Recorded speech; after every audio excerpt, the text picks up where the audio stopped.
I'm Kelly Siegel, and this is Harder Than Life, a podcast about self-love, self-awareness, business, and health. We tell outrageous stories and boil everything down to simple, practical advice you can start using today. Let's get living. Today, I'm thrilled to welcome Rabbi Josh Bennett, podcast host of Waking Up to Life, also a beloved spiritual leader from Temple Israel in West Bloomfield, Michigan. Known for his deep commitment to community, Rabbi Josh leads impactful initiatives like the Fresh Pantry and Project Healthy Community, supporting those in need and fostering connection. He's a passionate educator, advocate for inclusive Judaism, and above all, a devoted husband and father. Rabbi Josh, welcome to the Harder Than Life podcast. So glad to be here. It's a great day, a little bit rainy outside, but happy to be inside with you, warm and toasty, getting ready to talk. Yeah, we're live and in studio, so it's freaking fun. I love these live ones. They have a different feel for them. We did what they call a home and home podcast. I did yours at the synagogue, and then you're here at my home doing mine, and we're going to have a little fun. So thanks for making the trek over here, and let's have some fun. Perfect. I'm looking forward to it. I'll get it all started off with what inspired you to pursue a life of spiritual leadership. So I was raised in a Jewish home. I was active in Jewish youth group in my synagogue. My parents were active members of the Brotherhood and Sisterhood. And so they raised my family, my siblings and I, to care deeply about Judaism, to be involved in the community. But everything really changed for me when I went to summer camp. I went and became a camper first, and then I was a staff member. And what I saw were rabbis who weren't the old world style of rabbis. It was Jewish summer camp outside of Indianapolis called the Goldman Union Camp. And at that camp, I was playing softball with people who were cool and interesting. And I, for the first time in my life, I saw Judaism as a career path as opposed to just a spiritual path. I was at that time a political science major. I hated every single class that I took. Ultimately switched my major at the University of Illinois to psychology, and the rest is history. I saw this as a potential for me to be a rabbi, a spiritual leader, and more than anything, to fulfill my own goals of using Judaism as the map for morality and life. Where'd you grow up? It's here, Illinois, here, Indiana. Where'd you grow up? I actually grew up all through the Midwest. My father was a professor of pathology. I was born in Fort Worth, Texas, lived in Indianapolis, Kansas City. Ultimately, though, I call Chicago my home, the suburbs of Chicago. And yet you ended up in Detroit. Still trying to figure that out. Every time I go home to Chicago and see my friends, I say, what the heck did I end up in Detroit for? But actually, it's been an amazing place. The suburbs here are family friendly. It's been a great place to raise a family. And I'm in the greatest job in the country as a rabbi. Being able to be one of the rabbis at Temple Israel has really been an incredible gift. How long have you been here? Because I've known you a long time. You've been here as long as I can remember. Just finished up my 30th year, starting my 31st year at Temple. Detroit is my home. I've lived here more than I'm only 57, so I've lived here more than half my life. That's beautiful. Chicago is my favorite city in the world, pre-pandemic. So it's been a little sketchy through all the things, but we're going to, we forgot to talk about this on your podcast. So, we talk a lot about let go, let God, but, united we stand, divided we fall. We are all one people, especially being Jews. We understand how it is to be sometimes looked at differently, but together we rise, divided we fall. That's why it's called the United States of America. This division, it's got to stop. So you are big in the social action community. That's why I keep getting drawn to you. So do you have a story that shaped your commitment to this social action? Yeah, some of it's a little bit happenstance. The first 18 years of my career, I was doing youth work. I was the youth rabbi at Temple Israel, taking kids to Israel, taking kids on ski trips, doing youth group programming. What I learned was that my kids didn't want me to be their youth group rabbi. So when my oldest child, Maddie, was about 12 or 13, she said to me, Dad, we don't want you to be our youth group rabbi. You got to change. So at that point, I sort of had a soul searching moment trying to figure out what I wanted to do. And a natural next step was to get involved with social action. For Reform movement Jews, our movement is based on the prophetic vision of Judaism, this idea that the prophets teach in the Bible of taking care of people, being there for people who need you, the homeless, the hungry, the widow. And as a result of that vision, that's really colored what Reform Judaism is in the world. So it was a natural next step for me to say, if I'm going to leave this youth world, which I loved, the next program area was to take all those kids who had grown up with me and to say, hey, how can we give back to the world? That was social action. And I sort of self-proclaimed my next phase of my career as a social action rabbi. And that's what I've been doing for the last few years. And it's been really fulfilling. Isn't that what Judaism is all about? All inclusive, everybody's equal, everybody's one. And, isn't it in the Torah where we open the door and let whoever comes in? Isn't that what's cool about Judaism? So there's a great teaching in what's called the Musar tradition. Musar in Judaism is sort of an esoteric, not so well-known movement in Judaism from the 1800s. One of the things that one of the rabbis taught was we should wake up every morning and put two little pieces of paper into our pockets. One that says the entire world was created for me, and the other one says, I am but dust and ashes. And we're somewhere between that. We are from that very ego-driven part of our world where everything is about me and my world. And the other side is I have to only think about other people because I'm nothing. And I think that finding the balance between that, understanding that each individual human being is important, but the community is also important, that is really what Judaism's all about. How does pointing a finger at people create that division? Because I heard somewhere in between should be humility. And what we're doing is we're always pointing our finger at you're the problem. So, we'll get into it briefly, the conflict in Israel and how a lot of the Palestinian, we're in Michigan. So we have the United Nations right here. We're Dearborn, which is the highest Arab American population in the country. We have West Bloomfield, which has a very large Jewish population. We all get along. And so where does that come into play for humility so that we realize that when you're pointing a finger, you're actually creating divisiveness? I think it's a natural outcome of the world. We are all aligned with who we are, right? We think that we were raised in the right way, that our path is the right path. I think it takes some maturity to recognize that there are multiple paths to something bigger, that all of these religious traditions, all of these ideologies are really people trying to do what they believe is right in the world. Now, that's hard when they're oppositional. It's hard when you don't believe in the other person's values. I really believe that the best is going to come when we start to understand that we are all pointing in the same direction, that we are all working on the same thing. And ultimately, isn't the goal to be good, to be human, to be bettering this world? I believe everybody's. You see me look away because I'm deep thought. You're creating deep thought in me, and I love this. I think you're the third or fourth spiritual leader I've had on the podcast. It was a pastor and Jesus a lot, and most people in the personal development, they really follow Jesus. And I always tell people, take the message and leave the rest, or leave the mess. But that's a little harsh when we're talking about someone as Jesus.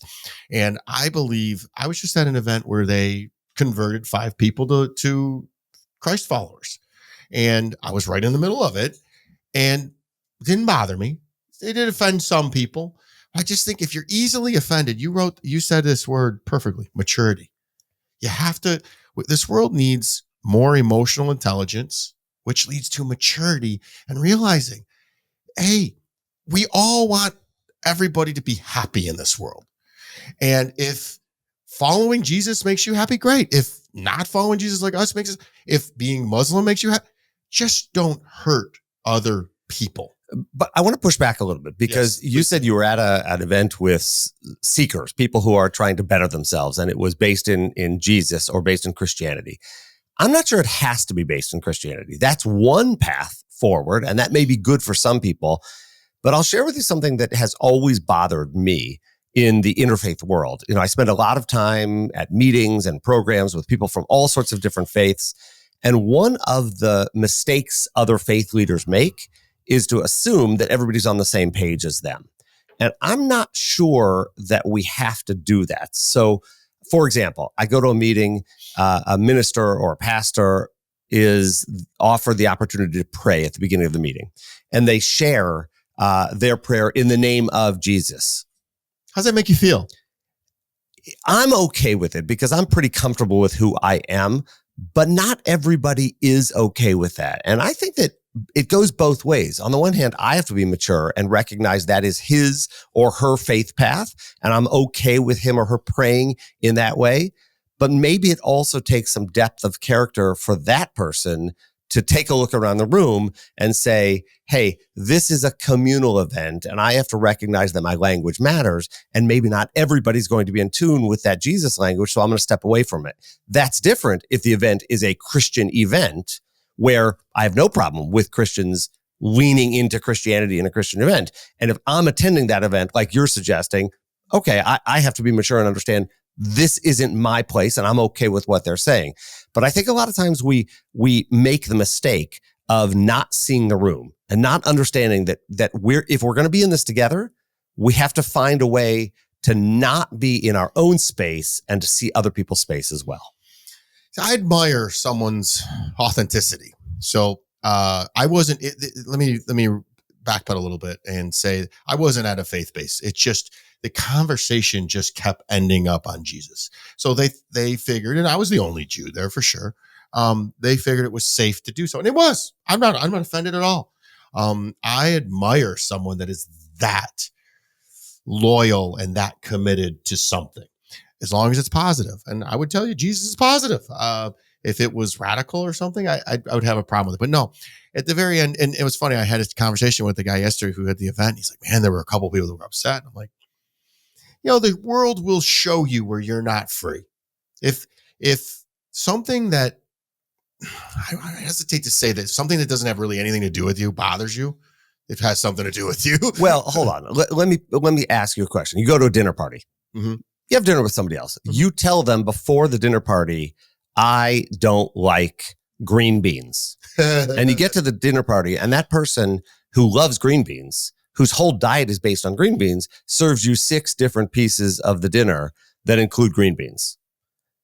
I don't think that's thoughtful. No. I don't think that's part of it. And so even though, yes, it's their home and yes, I'm mature enough just not to eat that dish and to pick and choose what I want to eat, I'm not sure that it's community to only do what is yours when you recognize there's somebody else out there that is in a different place or space.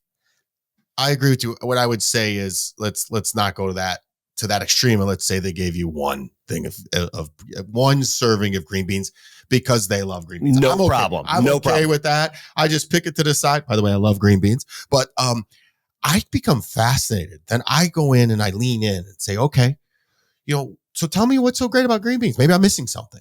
Yeah. I am a sponge, and that's probably why, what you said to me, by the way, was the highest compliment. I came home and told my daughter, he's like, this isn't the Kelly Siegel I've known. And I was very proud of that. So thank you for that. That's how I've become the next level. I've kind of shed and I become curious, and I just am interested more than interesting. And I'm not worried about how I come across.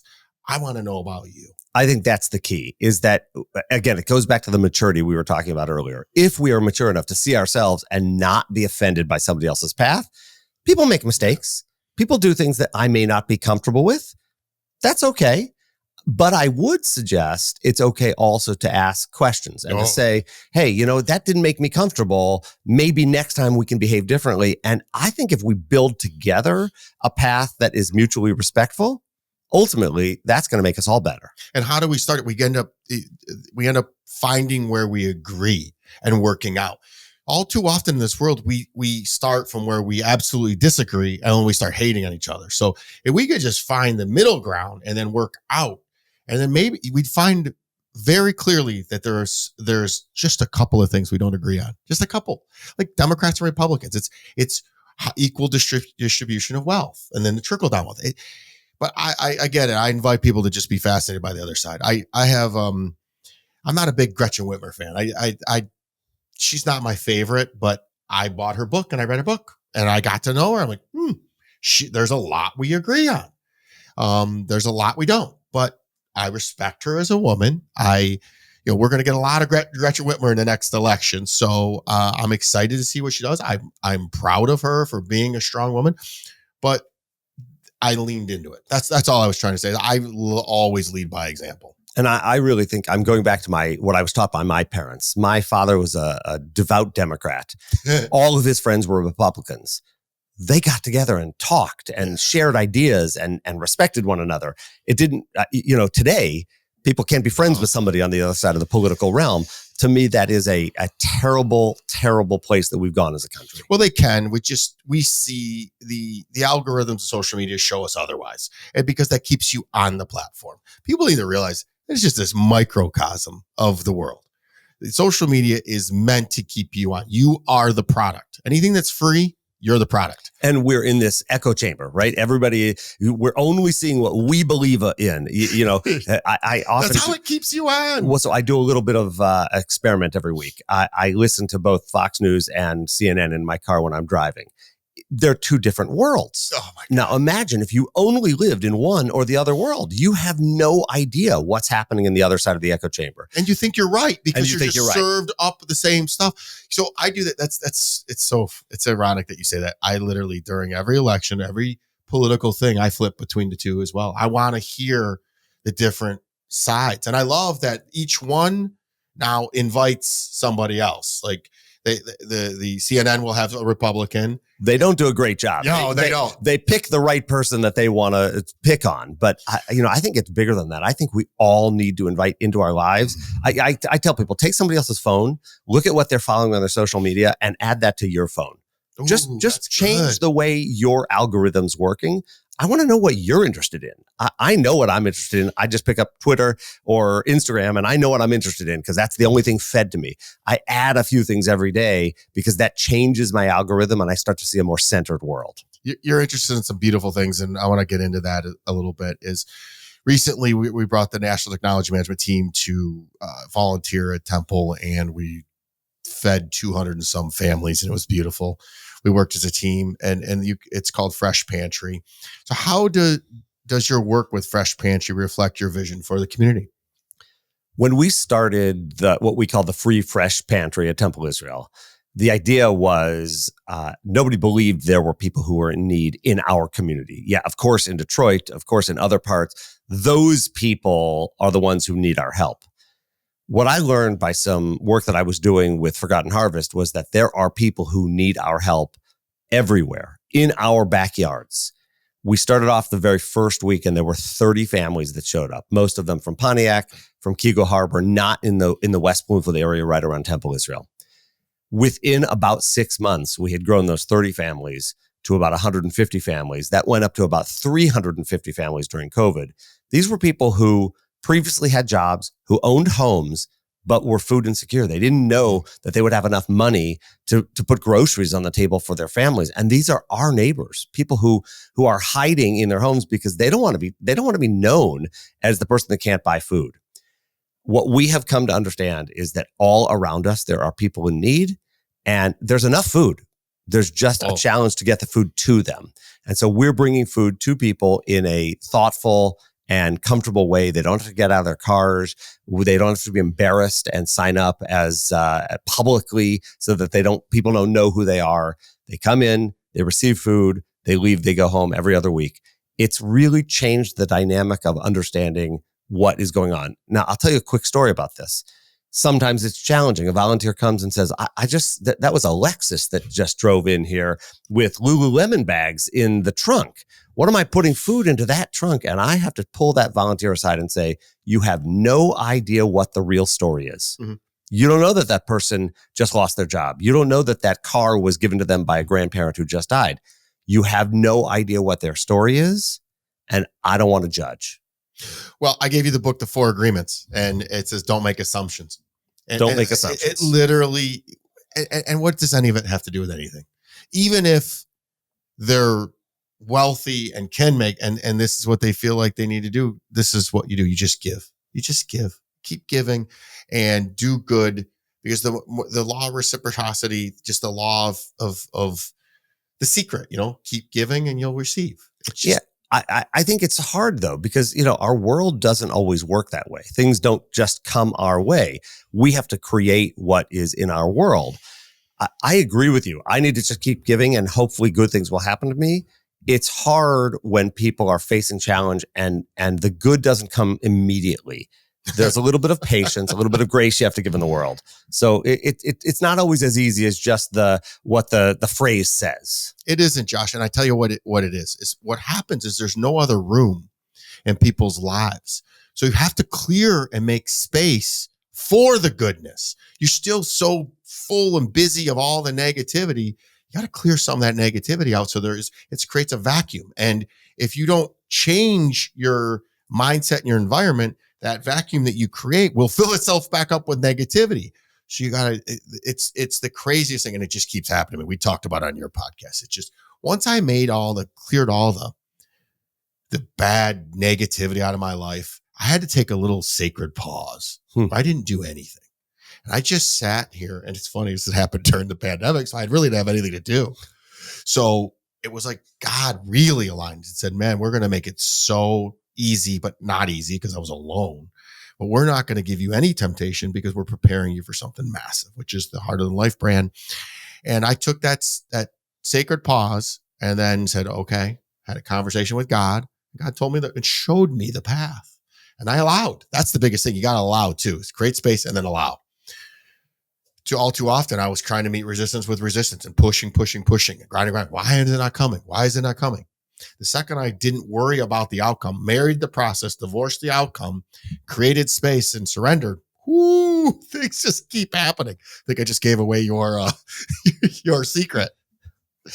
Let's keep talking about charity, because I don't know what it is about Judaism, but I think it's just everybody's. We've seen some really good things happen during the pandemic, post-pandemic. People really do care and do want to help each other out. So you have this Project Healthy Community. So what impact do you hope this Project Healthy Community will have on Detroit? So first of all, I want to give credit where credit is due. Project Healthy Community is the brainchild of my dear friend, Dr. Mel Rubenfire, who heard a sermon that I gave many, many years ago, inspired him to go into the city of Detroit and ask how he could make a difference. Mel turned this vision into a full-fledged organization that's now functioning outside of Temple Israel. Originally, it was sort of a project of Temple Israel. It's now outside of Temple Israel. It's its own 501c3 organization. Nice. They are doing incredible work in the city. What's the website so that people can go to it? It's projecthealthycommunity.org. And Project Healthy Community is an incredible offering to members of the community in Detroit in the areas of health and wellness.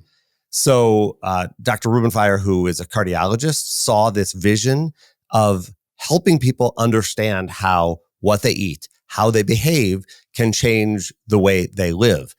The work that they're doing, the work that we've done with them has been incredible over the years. Not only did they start a food pantry in Detroit, but now they're working in tandem with students from Wayne State University to give healthcare to people in the city who are unable to get their own access to healthcare. The things that they're doing are changing people's lives one at a time. But what I think you're ultimately getting to is this idea that giving back to the world is our gateway to something better. And look, I think that Judaism is a religion that has steeped itself in charity, but not just Judaism. Almost every religion of the world has charity as one of the most important tenets of the religion. The question is, how do we do it? What is the way that we can be selfless and give back to the world? And ultimately, as you said, if you do that, what comes back to you is amazing. Well, ultimate life hack, and I've said it over and over, and I'm going to just shout it from the rafters. You ever sad or feel bad? Go do community service, and you will instantly feel better, because there's always somebody in a worse off situation than you are. So whether it's and there's availability anywhere. I mean, we just came and divvied up food, and you should have seen everybody was overjoyed when we let our customers know that we were going to be closed for the afternoon to do this. Nobody cared. Not one. They're happy about it. Yeah. Actually, there's an amazing thing I just learned called the Benjamin Franklin effect. You can look it up. The concept of the Benjamin Franklin effect is the idea that when somebody does something good for you, they actually like you better. There's been scientific studies about this. So think about it. If we do things for other people, we like those people more. Imagine what this could do to the world. If we found a way to make people do things for other people, it would inspire people to like each other more. That's what's missing from the world. I think it's funny, Benjamin Franklin, because that's what's on the $100 bill. So I'm like, if you give me $100, I'll love it. So, I'm going to deviate from the questions for a minute. Something just popped in my head and I don't know where it came from. If you could be unfiltered and give a sermon about anything that wouldn't have any repercussions, that Temple wouldn't frown upon or that wouldn't upset anybody, what would it be on? Wow, that is a challenging question. I have a list of sermons that I will give on the last day of my career because they'll be the last day of my career when I give the sermon. I can't tell you what those are. But if I really think deeply about what matters most to me in the world, it is about being authentic. To me, we are missing a level of authenticity in the world. So if I could give a sermon that would inspire people to live up to their own truth, to honor their own truth, and to be respectful of others while doing it, that sermon would be awesome. I don't know how that's a hard sermon to give, right? It's a tough nut to crack to find what the meaning of authenticity really is. But I believe that ultimately all of us were created in the image of God. B'Tselem Elohim in Hebrew.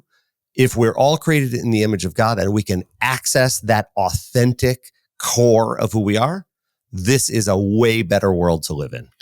So we talked about it on your podcast. So I believe we're born in the image and likeness of God. And then we get all these filters and all these habits and rituals to survive, those survival skills. And we become this armored, leathered warrior. And then hopefully you become enlightened and you de-armor all that. And then you become back to what you were born. So that person you are in the middle, who's tough and rugged, who's there for survival or thriving, if you say that's authentic, so I believe, talk a little bit about true authenticity of your being, not who you're doing or acting for survival. Yeah. So I'm really struggling with this idea and I'm trying to figure out where the problem has come from. And recently I've been thinking about something that I sort of go back to in my mind.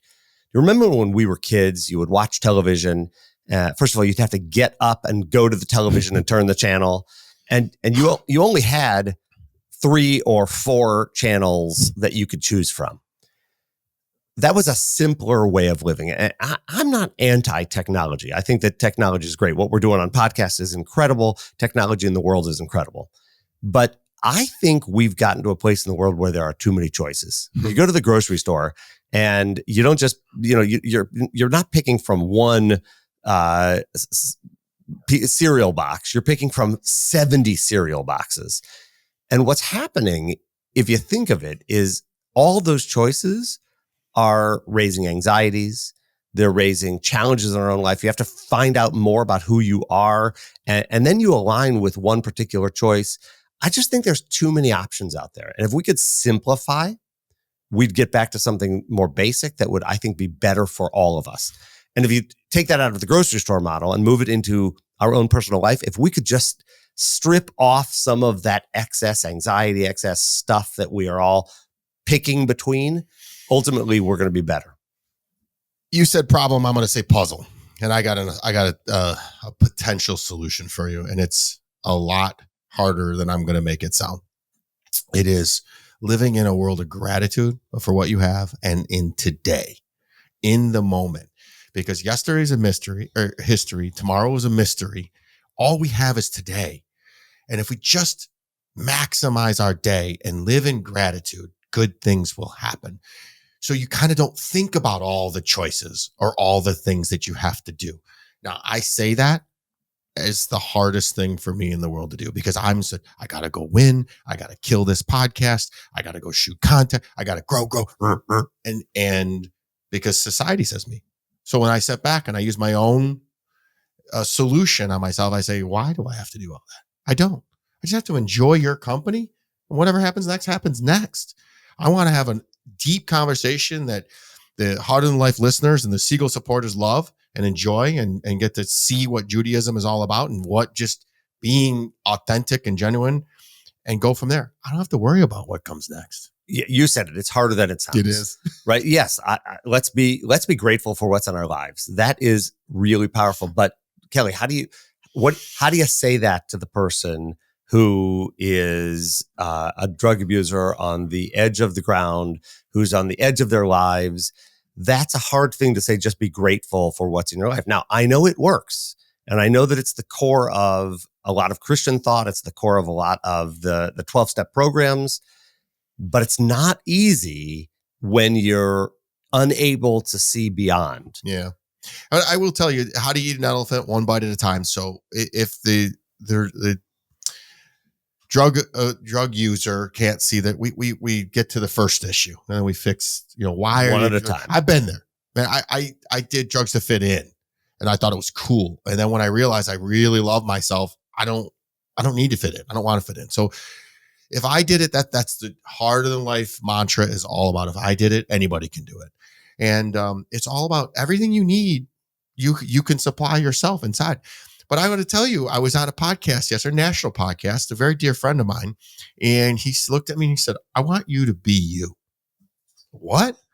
He's like, I see you giving homage to every single person. You talk about the other thought leaders and you have your own thoughts, but you give everybody else praise. And he's like, be you. I didn't come to you to hear about those other people. I came to you because I want to hear you. So even me, who I believe I'm one of the most authentic people in the world, he called me out and I took notice. And that's really the number one thing. Just take notice and be self-aware. What was the first step in the 12 steps? Noticing that you have an issue, admitting you have an issue, or there's something wrong. So be self-aware. But I'm hearing you talk, and I got to be honest. You asked me earlier what my sermon would be. My sermon of sermons. I can't even answer that question without sort of looking around me and saying, who's listening? What are they going to think? Ooh. What's going to happen to me? Where's my career going to go from here? In a perfect world, you're right. I don't care. I'm going to be authentically me. I'm going to tell it as it is. But it's not always like that because my actions affect other people. As a father, as a husband, as a spiritual leader in a congregation, people see me act in a particular way and it reflects on their lives. It's something as a rabbi or as a priest or an imam that I think affects us differently. When we go to the grocery store and somebody sees me pick up a 6-pack of beer, they see not Josh picking up a 6-pack of beer. They see their rabbi picking up a 6-pack of beer. And I always wonder, what is that thought? So all of us, not just clergy, are saddled with that. We are always looking at who's watching us. What are they thinking of us? Yes, to get rid of that would be really good, but it is not an easy path. You have to work very, very hard to not worry about what other people think. Yeah, my sermon would be on healthy happiness and living a life of no regrets. And everybody, I don't regret anything. But when you're making excuses for the bad things you did, what I mean is I get to the end of my life and you're talking to God and he says that you lived the life that I planned for you instead of, man, this is what it could have looked like. And that's by making choices and allowing and creating that space that I talked about earlier. I want to get to the end of my life and know that my life meant something. So I would give that message to people. Like, I call it the mirror moment. Look in the mirror and are you proud of that person? If you died today, are you proud? I wasted 30 years of my life partying like a rock star. And I say wasted because I was wasted.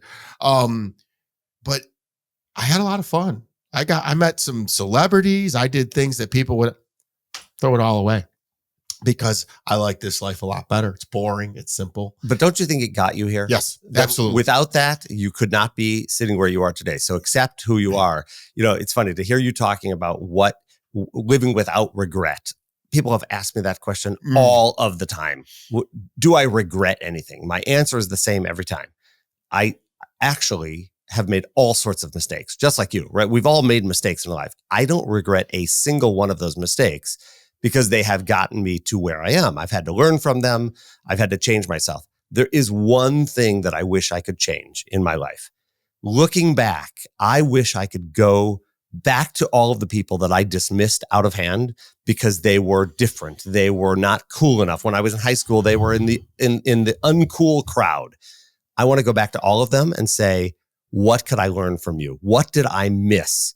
Because ultimately, every single person I meet has something to teach me. I really wish I could go back and get all of that knowledge. Amazing. Imagine what it would be like if all those people you didn't talk to, who you dismissed, if you could get a little bit of their knowledge today, it would be incredible. I love talking to people, and I'm grinding so hard that I'm exhausted at the end of the day, and I see myself becoming an introvert. I pull my hat down and put my head, and I say, Kelly, why aren't you talking? And it's just, I've run out of gas. And so I love, I'm one of those guys that get on an airplane when I find out who you are, what it is, and let's talk about life. And I open a book and I don't look at the person next to me. I don't want to talk. I don't want to be a part of it. I would be like, what's that book? Where'd you get it? Is that good? So when we're talking about regret, I wrote down this thing. Regret. It's the things I didn't do. So what'd you say? I wrote that down before you even started talking. I don't mean I have regret because I was mean or I made mistakes or I hurt people's feelings. It's the things I didn't do, which I just told you. I regret that I didn't talk to that stranger because I love people.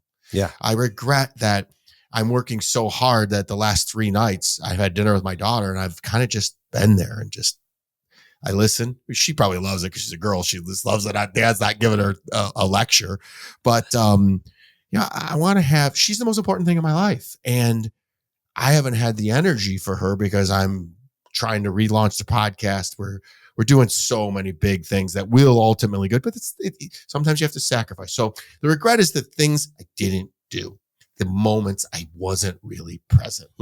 It isn't that I got hammered one day with Kid Rock or that I was, unfaithful to a girl. That's what the duality of life has to happen.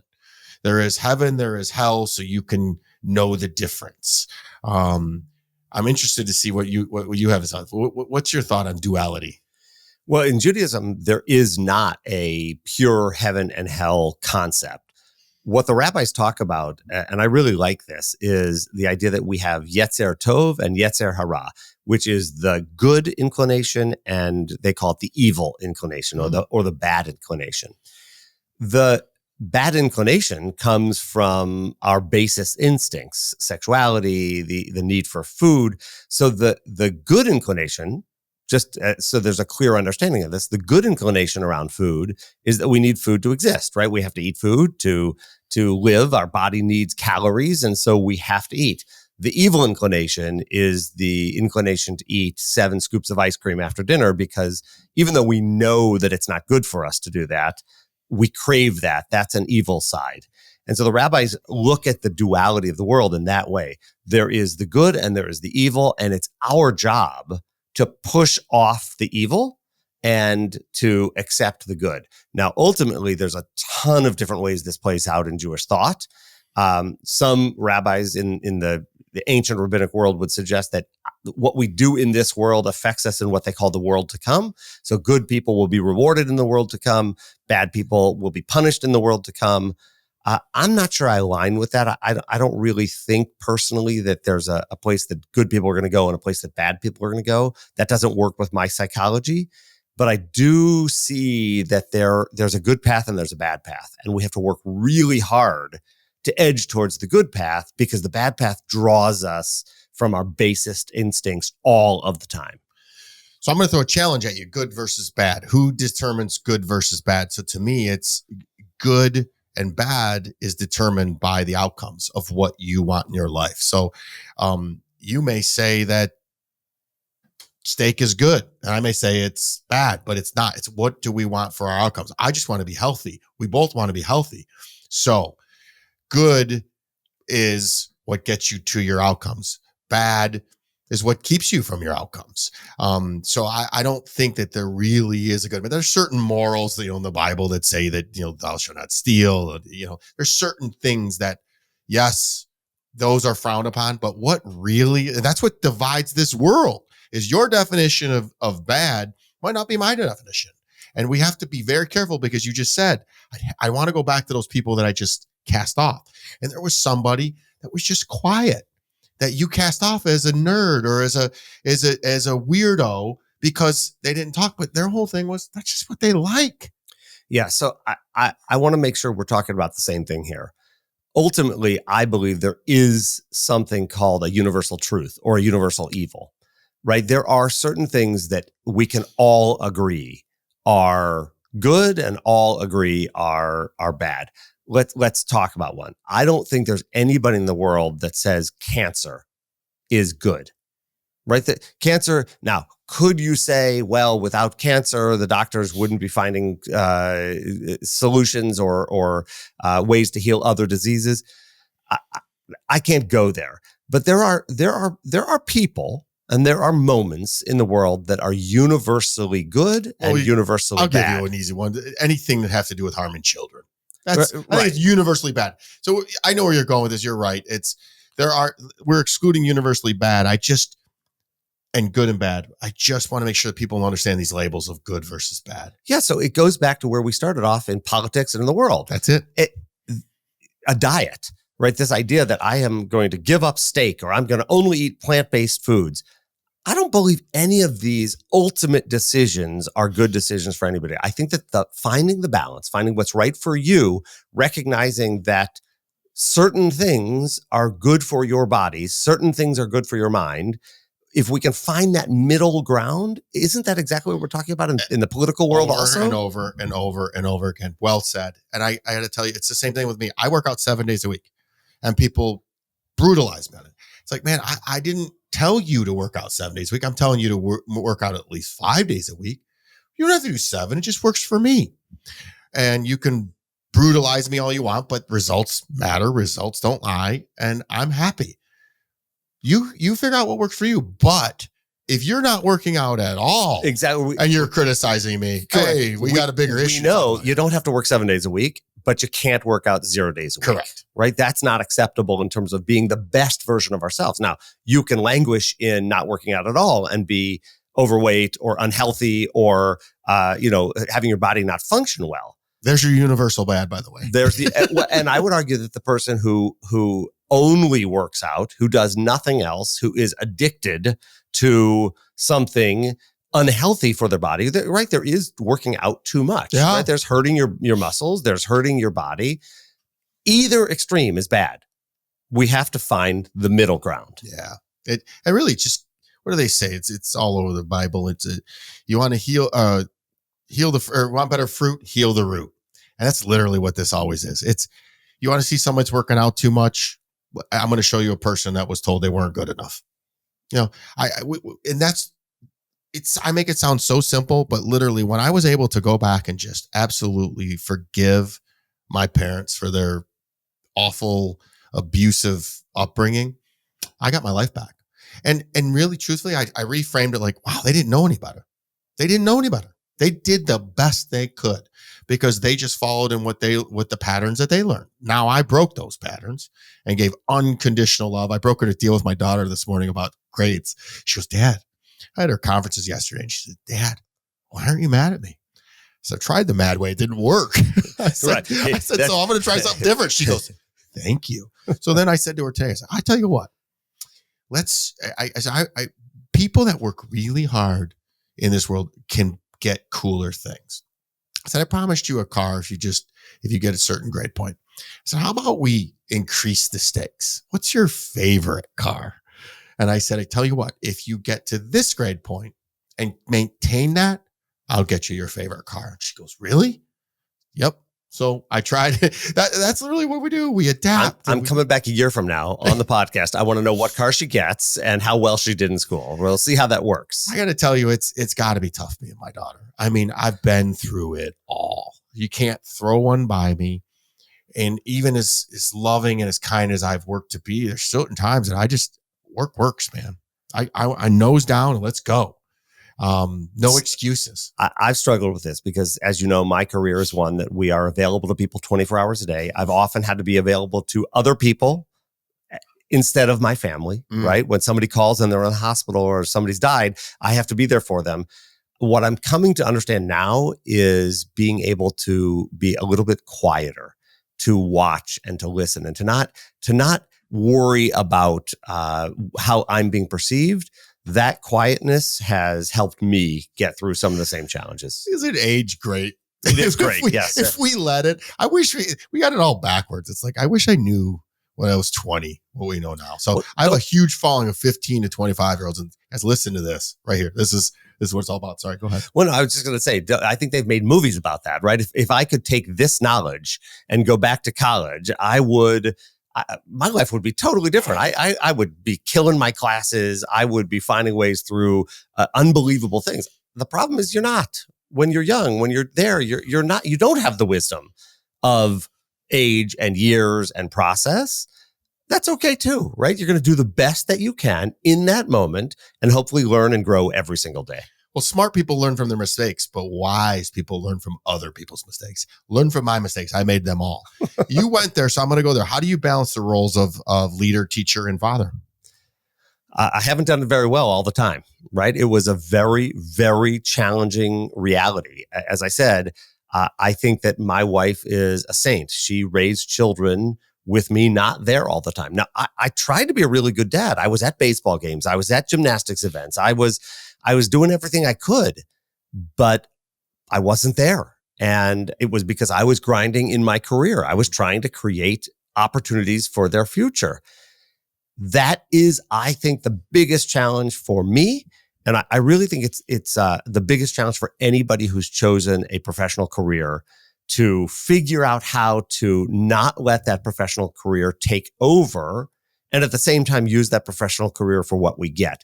We receive great things from our lives, from our professions. We receive financial gain. We receive respect and honor.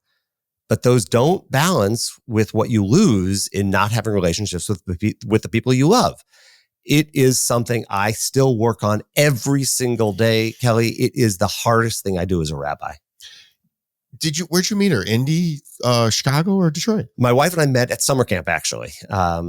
We went to the same Jewish summer camp outside of Indianapolis. She's from Louisville, Kentucky, and it's been a constant negotiation, right? And I am lucky because I have a partner who has been able to communicate with me in a way that I've been able to hear.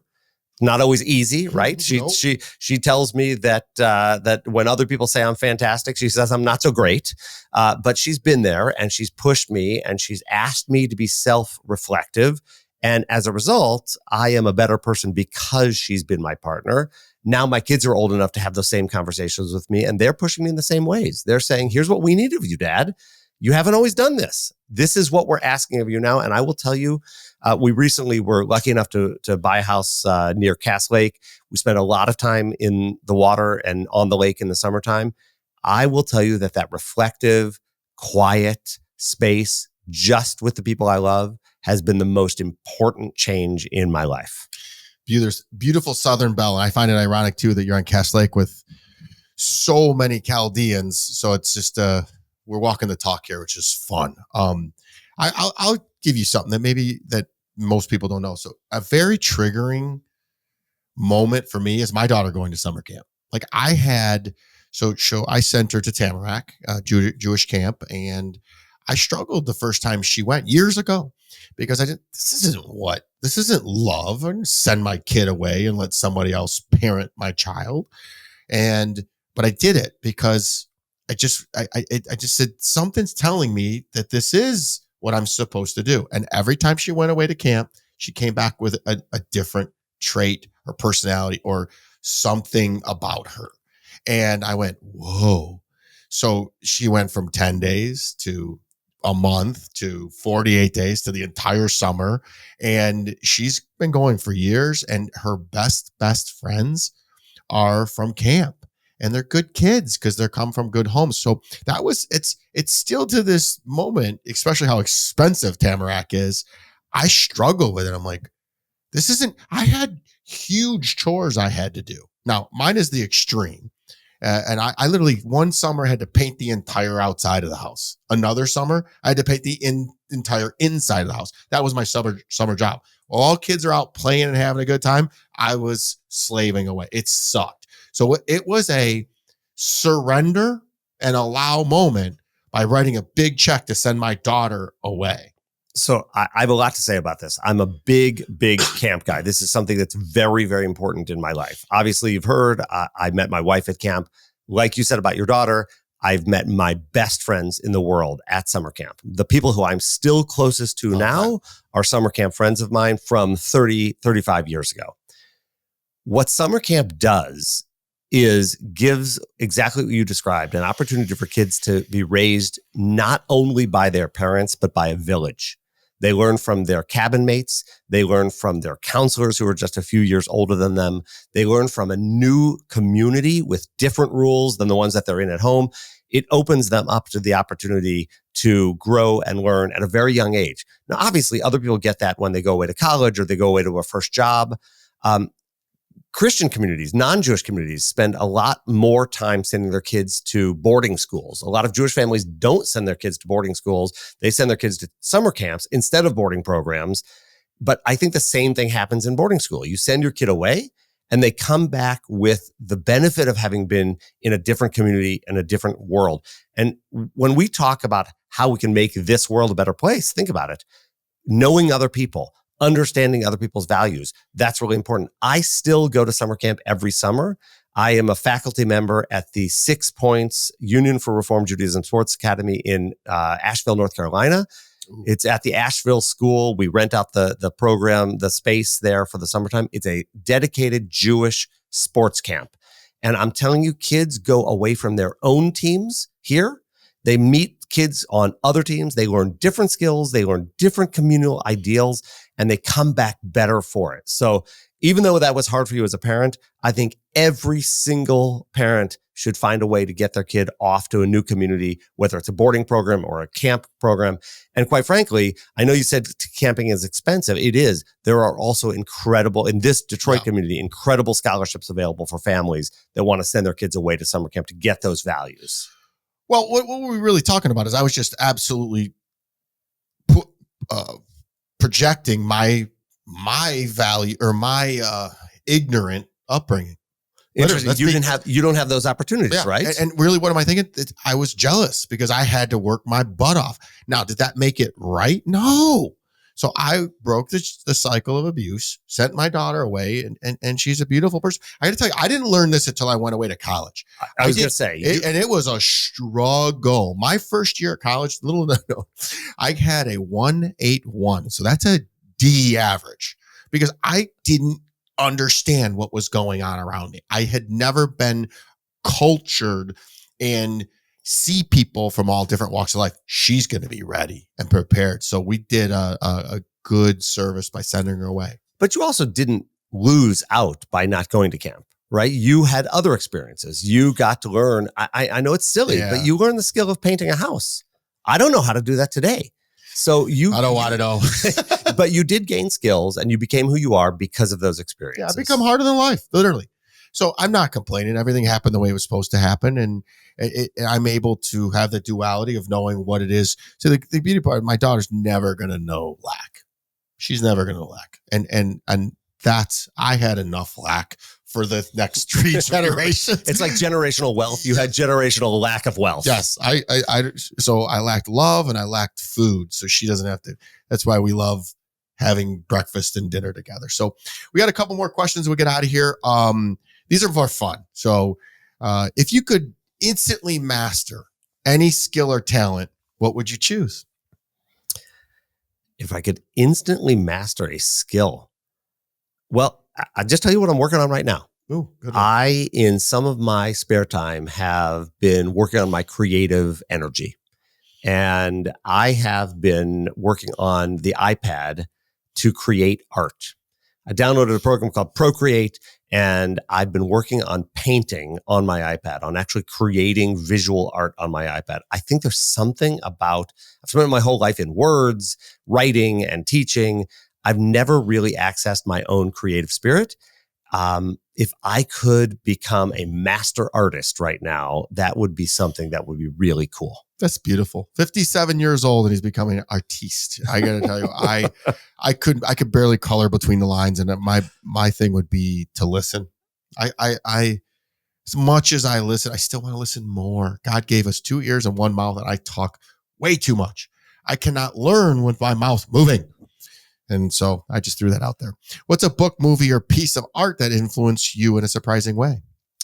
I'm actually reading a book right now. Barbara Kingsolver, one of my favorite authors, newest book came out last year, is called Demon Copperhead. It starts off as a story about the Mid-South and how the community of those who have less grow up with less.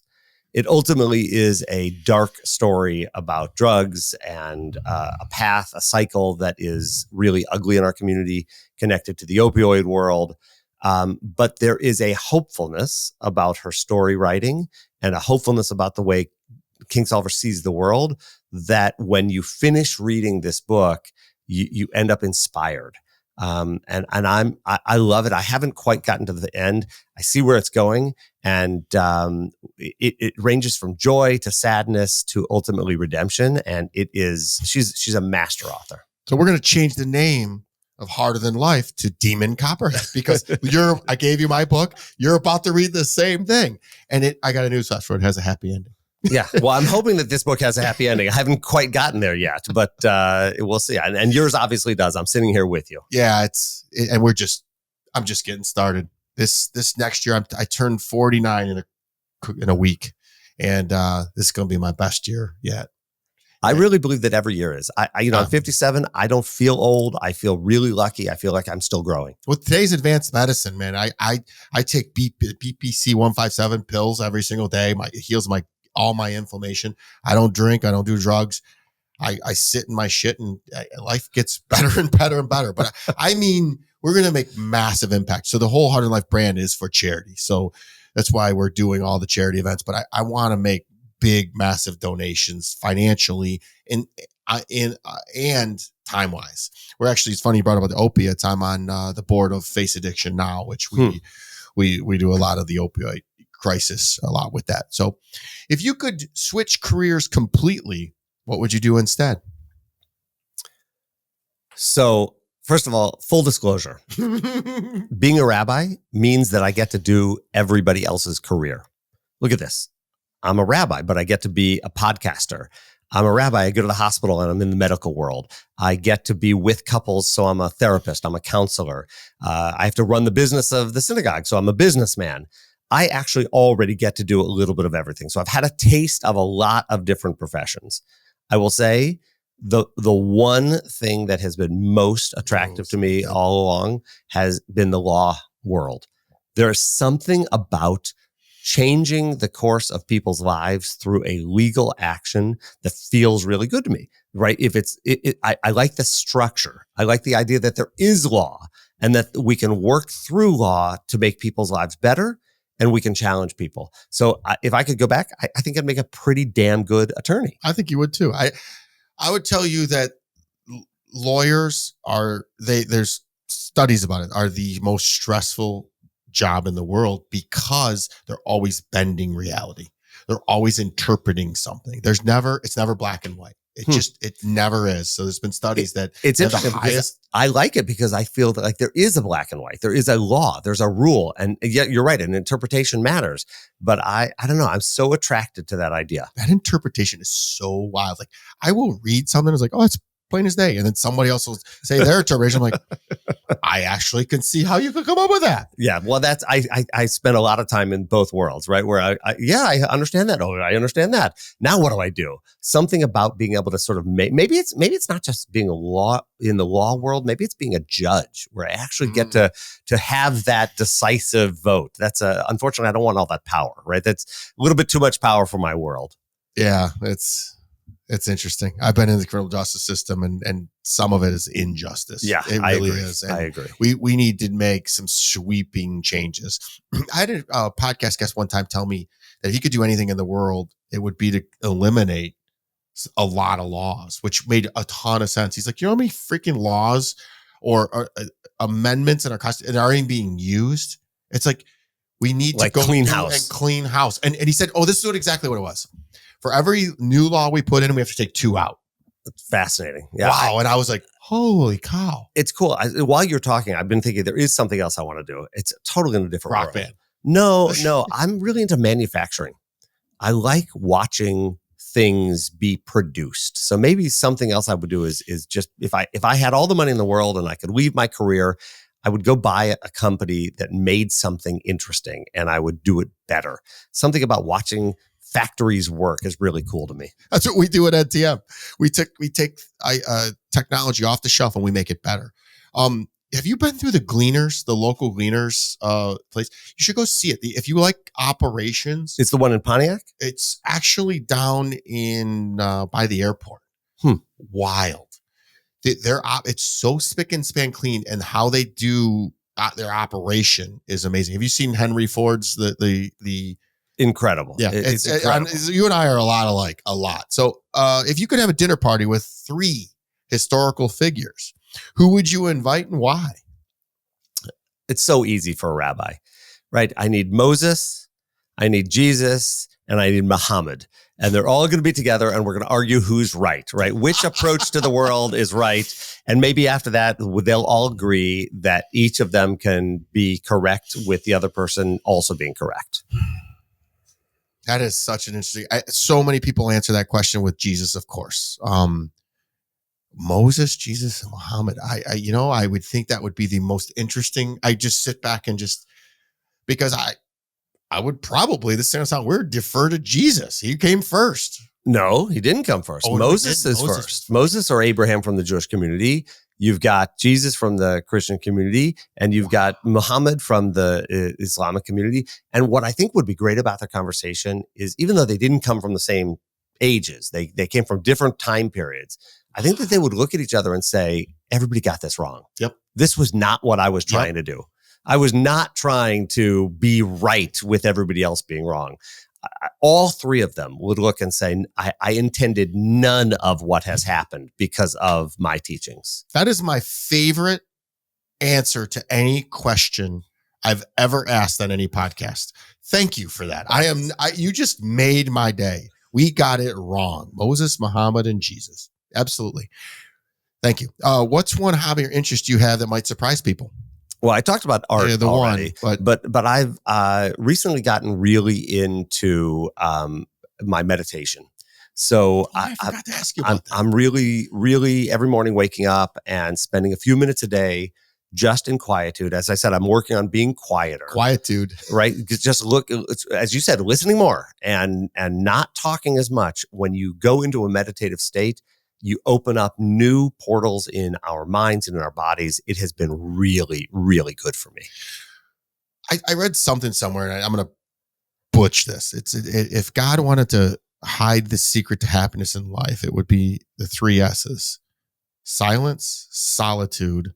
What's the third one? I always forget the third one. Silence, solitude. One other one. I can't remember. But the solitude. We don't do it enough. And I tell you, we talk about hard things. Meditation's hard. And I've been doing it for 4 years. Do you have any tricks? Have you? Look, I 10 minutes is a lot. 10 daily calm? 10 minutes. No, I actually use the Peloton app of all apps. I spend some time turning on one of the Peloton teachers and try to listen to their guided space. And then after that, I spend about 10 minutes alone, just by myself. I usually like to turn on we have an electric fire. So I'll turn on an electric fire and, like a gas flame, and just be in quiet every single day. That's when I have my conversations with God. It's either out by my fire or in my hot tub all alone. And I just sit there and I ask what questions, not why questions. What do you want me to do? What path do you want me to take? I'm so glad you said that.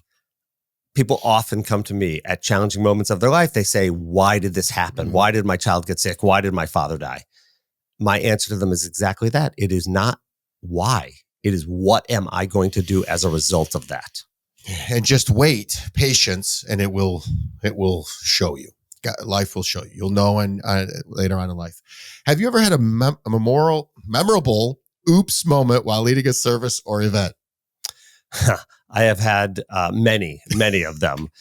Wardrobe malfunction. Yeah, I thank God I've never had a wardrobe malfunction. What I have done is one time I was giving a eulogy for a woman and dear friends of mine, parent, and I called her by the wrong name in a eulogy. And I'll be honest, when I first said her name incorrectly, I heard sort of a rumble in the crowd. And I actually, in my selfishness, thought, oh, they're with you.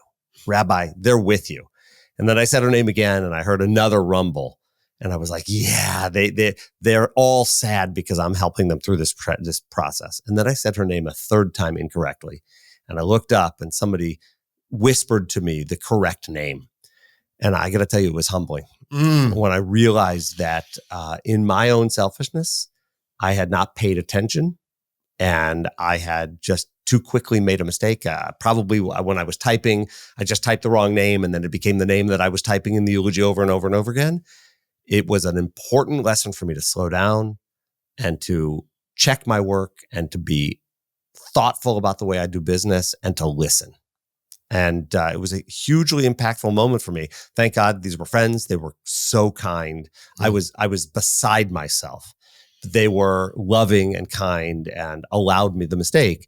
But boy, that's a mistake you don't make twice. Josh, I'm loving this. I don't want it to end, but we're at the end here. Is there anything I haven't asked you that you feel compelled to share? I mean, we've talked about so much. We've gone in all areas of the world. I think that all of this comes back to where we started, which is, can we find the ability to be centered? When we talk about meditation, we're centering our own identities, our own souls. When we talk about politics, we're talking about centering and listening and hearing other people. Everything we've talked about is finding the middle. It's something that I'm really dedicated to right now. In a world that seems very broken, very fractured, I want us to find a middle ground where we can all live and love. And we can. This world is fractured, is broken, but it's ripe to be one and united again. And you're doing that. So I commend you for what you're doing. How do people get a hold of you? Is it you're on social media? I'm not on social media a lot. I don't post almost at all on Facebook or Instagram, but please check out Temple Israel, www.temple-israel.org. You'll find out about a lot of what's going on in the Detroit Jewish community there. You can follow our services. Actually, our services are online for people to watch every Friday night, 7:00. Join us. Check out our message. I got to say, we've set up all the stuff to do that. And the last two holidays, my daughter and I sat downstairs and watched it. And it was so nice. I mean, I love being with people, but we had so much going on with family that it was beautiful. I love that. This is the way how people get nervous about technology, but the advancements, it opens it up to so many people now. Yeah. And we're talking about having people be able to see us now who are living in other states, other countries. It's good. It's also challenging because I want people to come in and be in relationship with one another, right? It's on YouTube, by the way, guys, if you're looking for Temple Israel, is it West Bloomfield or Michigan? Temple Israel, Michigan. On YouTube. We have a Facebook presence and our website. Did you happen to notice how many people were in there? It was like 1,000. Thousands were watching this year. Nice. Our numbers actually have been unbelievable on YouTube, especially. YouTube is our number one platform. You can also check out my podcast. You mentioned it earlier. Yeah. The link will be in the show notes, guys. Go ahead and say what it is again. The podcast is Waking Up to Life, 18 minutes with Rabbi Josh, whereas this one's much longer. You only have to check in for 18 minutes on mine. So I'm excited. Yeah, it was a good time. I was a guest on it. It'll probably air in a couple months, and this will air in a month. So thanks for playing, man. Thanks for being here. Rabbi Josh Bennett, everybody. Thank you so much. Glad to be here. Please rate and share this podcast. I'm active on all social platforms and love to hear from my Siegel supporters. Each and every episode is sponsored by my company, National Technology Management, the easiest and best IT company to do business with, delivering peace of mind with technology every day, even simplifying cybersecurity. Visit trustntm.com for more info. Until next week, be harder than life.